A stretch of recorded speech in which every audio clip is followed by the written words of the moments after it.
Magandang umaga, Malacanang Press Corps. Welcome sa ating press briefing ngayong araw.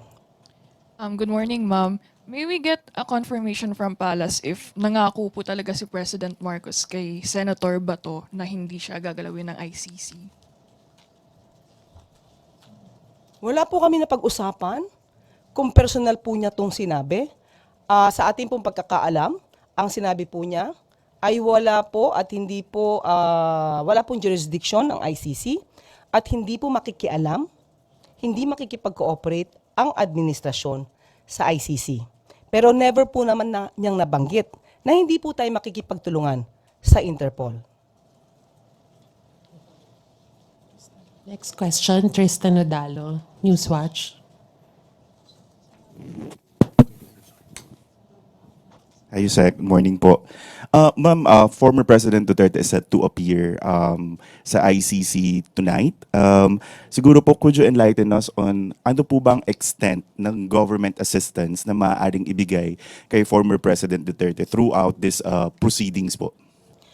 Wala po kasi tayong jurisdiction sa anumang gagawin po ng ICC. Sa kanilang mga procedures, wala pong jurisdiction.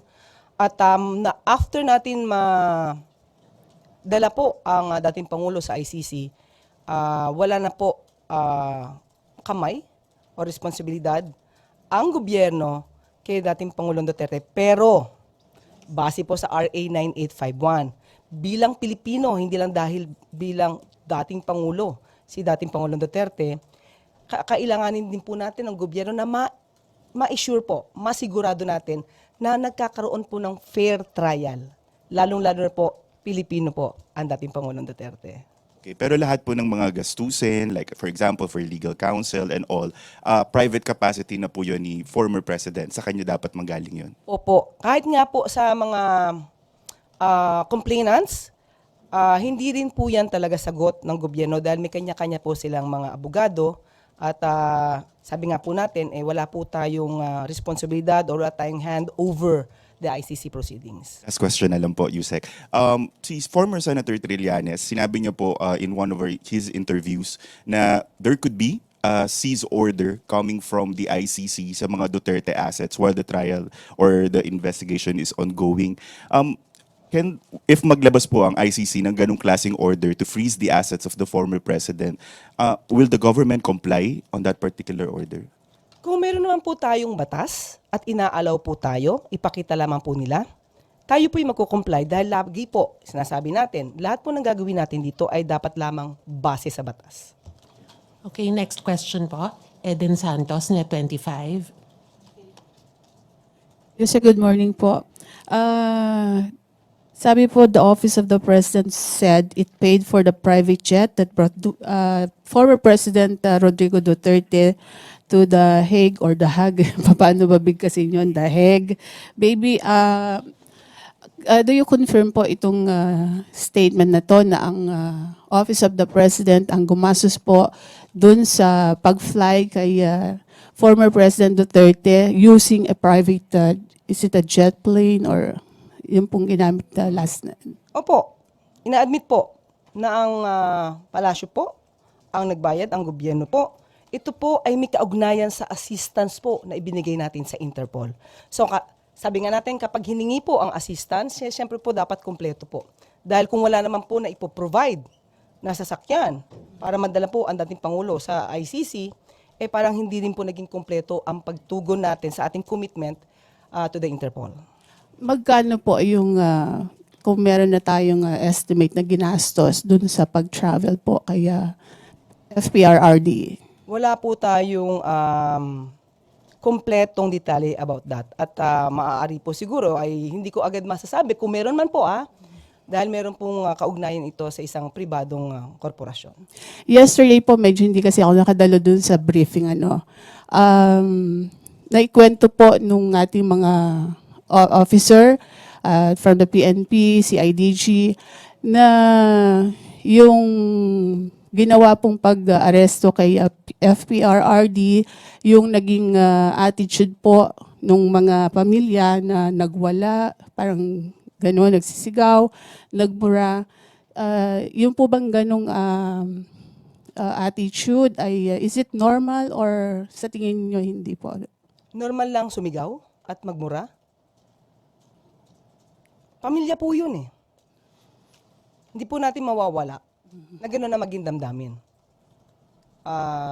Pero since ito naman po ay matagal nang pinag-uusapan at aminado naman po ang dating Pangulong Duterte na may kaso naman po sa ICC. At nabanggit nga rin po niya sa kanyang talumpati sa Hong Kong na meron siya nadidinig na warrant of arrest. Pati nga po si Senator Bato, inamin niya na mayroon. Kaya hindi siya sumama sa Hong Kong. So, normal ang magkaroon ng ganong klaseng damdamin. Pero siguro dapat malaman din po natin lahat kung hanggang sa inyong hangganan. Kung hanggang kailan pwedeng mag-react sa kapulisan. Kung ginagawa ang tama, nandoon ang mga dokumento, tingin ko dapat sumunod din tayo po sa batas. Iba po kasi yung sitwasyon na hinuli ka, pero wala kang ginawa, hindi ka caught in the act, or walang warrant of arrest. Pero dito po lahat ay naipakita. May warrant of arrest, nandiyan po ang Interpol. So siguro mas maganda po kung naging kalmado rin ang mga kamag-anak po ni dating Pangulong Duterte. So you're saying, sinasabi niyo po ba yan dahil based on your own experience din po dun sa nangyari sa kliyente ninyo? Parang sort of ganon. Okay, sasagutin kita dyan. Unang-una, nalaman nyo ba kung ano yung totoong kwento? Yung aking kliyente, this is so too personal na pag-usapan dito, but I will explain. Yung ating naging kliyente doon, hinuli, again, uulitin ko, di ko po alam kung nandito kayo nun. Hinuli ng walang warrant of arrest, walang kaso, at hindi man lang sinabihan yung kliyente ko ng nature of the case. Ang sabi, confidential. What should the counsel react? And how would the counsel react on that? This situation of the former President Duterte, it's different from the case that I handled. There were violations committed by the police officers during that time, that's 2015. But in this case, all the documents, all the legalities, nobody can question that. Except maybe if they can use that for as a defense in their case. Thank you. Next question, Maricel Halili, TV5. Magandang umaga po. Ma'am, follow up lang dun kay Senator Bato. Ano po yung nakikita natin na scenario once na nirelease na rin yung arrest warrant against kay Senator Bato de la Rosa? Pareho din po ba yung assistance na ibibigay ng government Sa sa Interpol? Interpol? Pareho pa rin po. Hindi po kasi tayo pwedeng mamili. Kung ito po ay ginawa po at nakipag-coordinate, makipagtulungan tayo sa Interpol dahil ang dating Pangulo po ang subject po ng warrant of arrest, hindi po tayo pwedeng mamili. Wala pong pwedeng special treatment. So kung mangyayari po to sa iba pang mga suspect na may warrant of arrest, basta valid po yung warrant of arrest at ito po ay na-course through the Interpol, gagawin pa rin po natin kung ano po yung dapat gawin ng gobyerno. Pero what will happen po? Kasi I understand Senator Bato de la Rosa has already talked to Senate President Jesus Cordero and he asked for the protection of the Senate. So paano pong magiging senaryo doon kung may kausap siya sa Senado? Hindi ko po alam kung ano magiging sagot ni Senate President patungkol dyan, hanggang saan yung protection na kanya maibibigay. Kung may warrant of arrest, abogado naman po si Senate President. Alam naman po niya kung ito'y valid at pwede niya po na ikumpirma kung valid ang warrant of arrest. Hindi naman po niya siguro ikakalong at itatago ang masasabing suspect sa isang international criminal court. Ma'am, last na lang po. Yesterday, Senator Bato de la Rosa mentioned that clearly it was a demolition job against him. Pero parang nag-benefit pa siya dun sa demolition job kasi tumaas daw yung kanyang survey sa Pulse Asia. Your reaction on that? Paano po magiging demolition job kung ito pong kasong to ay na-file na? Hindi pa po panahon ng eleksyon, hindi pa po panahon ni Pangulong Marcos. Ito po, naisampa po yata to, kung di ako nagkakamali, taong 2017. Matagal na nga po eh. Dapat noon pa po. Diba kung ito po ay hindi po nag-withdraw, at alam naman po natin ang dahilan kung bakit nag-withdraw ang dating Pangulong Duterte dito sa Rome Statute. Siguro po, pag-usapan din po natin yung mga di umanong biktima. Hindi puro dapat sa kanila lang tuon ang atensyon ng tao. Hindi napapansin sa ngayon ano ang naranasan ng mga biktima. Ano ang naranasan ng mga pamilya na naiwan ng kanilang mga kamag-anak na naging di umanong biktima ng EJK. Bakit ngayon ang mga Pilipino hindi na nakikita yung mga namatay? Bakit na pagtutuunan natin ng pansin yung pinagbibintangan na pumatay at nagpapatay? Bakit parang nag-glorify pa natin sa ngayon? Yun ang naaakusahan ng murder and crimes against humanity. Sana po ang taong bayan, buksan naman nila yung isip. Tingnan po nila, ano ang naramdaman ng mga tao, ng pamilya na naging biktima ng EJK. Sorry, how far are we from achieving justice for those victims? Doon po sa ICC, EJK. ng EJK. Sa ngayon po, alam ko po may mga naka-pending po na complaints. Pero ayun nga po, kay SOJ Rimulya, yung mga complaints naman po, kung di ako nagkakamali, yung complaints po sa ICC, ay hindi naman po yan itatouch. So most probably, para hindi po magkaroon ng overlapping ng cases at para hindi masabi namin magkaroon ng double jeopardy in the future. So, tignan po natin at tatanungin ko po rin si SOJ patungkol sa mga pending cases patungkol po dyan. Next question, Annalisa Berano, Bomboradio. Yusek, good morning. Kahapon po itinanggi na ng Armed Forces of the Philippines and PNP na walang sundalo, pulis ang nag-resign sa service bilang suporta kay dating Pangulo. Alam po ba ito ni Presidente at ano po ang kanyang reaksyon? Sa tingin niyo po ba ano ang motibo ng mga nagpapakalat nito at saan po ito nanggaling? Thank you. Marami po nagpapakalat ng iba't ibang kwento na wala pong katotohanan. Sa atin pong paningin, ang pagkakalat po ng mga ganitong klaseng kwento ay para po mas lumaki ang simpatya sa dating Pangulong Duterte. Pero tandaan po natin, sabi nga po natin, ang mga taong bayan, sana po imulat nyo ang inyong mga mata. Tingnan nyo po kung ano ba talaga yung katotohanan. Muli, wag natin iwan yung issue ng extrajudicial killings. Meron pong mga namatay. Meron pong mga nagrereklamo. At ang mga nagrereklamong ito ay noong pa po 2017. Hindi po ito sa panahon ni Pangulong Marcos. Okay. Sa mga nag-resign, wala pong katotohanan. Ayon po kay General Fajardo, wala pong katotohanan na may nag-resign. Kung ito man po ay may kaugnayan sa pag-surrender ng gobyerno kay dating Pangulong Duterte sa ICC through the Interpol, wala pong nagre-resign ayon po kay General Fajardo.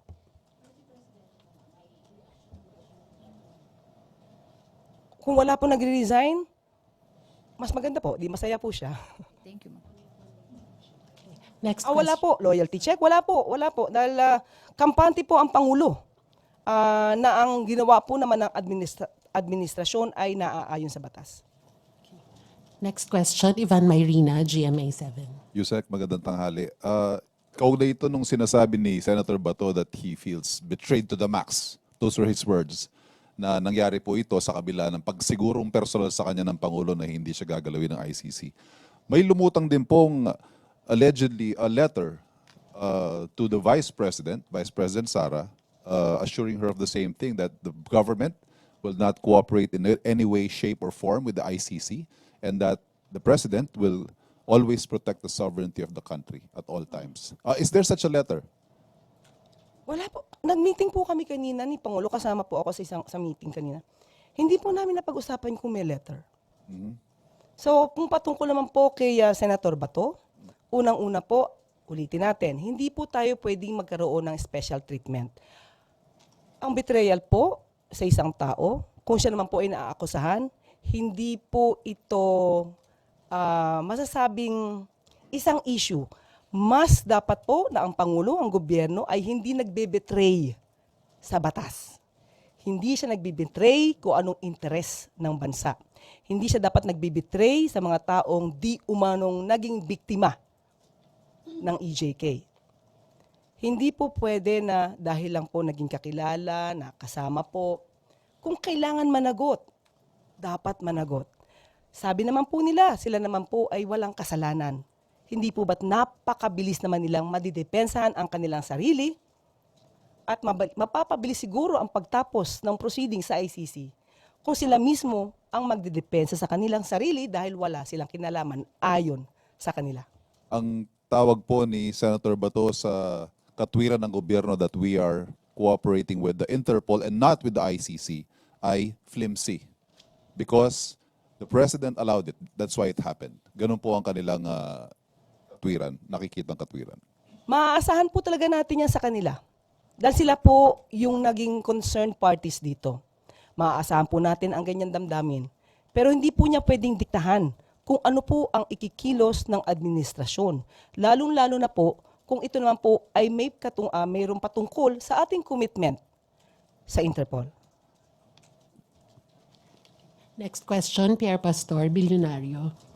Just concerned about the First Lady, Yusek. Wala pa kaming nakikitang video of her that she's back and kung nasaan po siya and if she's okay. Yung tungkol po dun sa case na ibinibintang sa kanya. Wala pong katotohanan. Dahil po nung Monday po, dumating po siya dito, kung di po ako nagkakamali, mga 5 o'clock na madaling araw. Dahil po meron po siyang sinend sa aming video, sa amin po, na supposed to be na makakamit niya na pagdating po niya, 5:58 po ang nakaregister po sa akin na oras na aga nga po eh. She's back and ready for a meeting. So, wala pong katotohanan yung mga ibinibintang. Uli, mukhang ito na naman ay, ito yung masasabi nating demolition job. So, wala pong katotohanan yon. Next question, Tuesday New, DZWB. Good morning po, Yusek.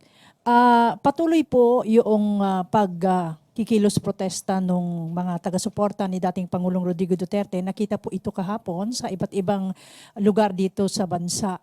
Paano po ninyo sila pakakalmahin para hindi po ito matuloy sa tinatawag na full-blown people power? Okay. Sa ngayon po, sabi nga natin, yung mga nakikisimpatya po sa dating Pangulong Duterte, karapatan po nila yan. Hindi po yan pipigilan.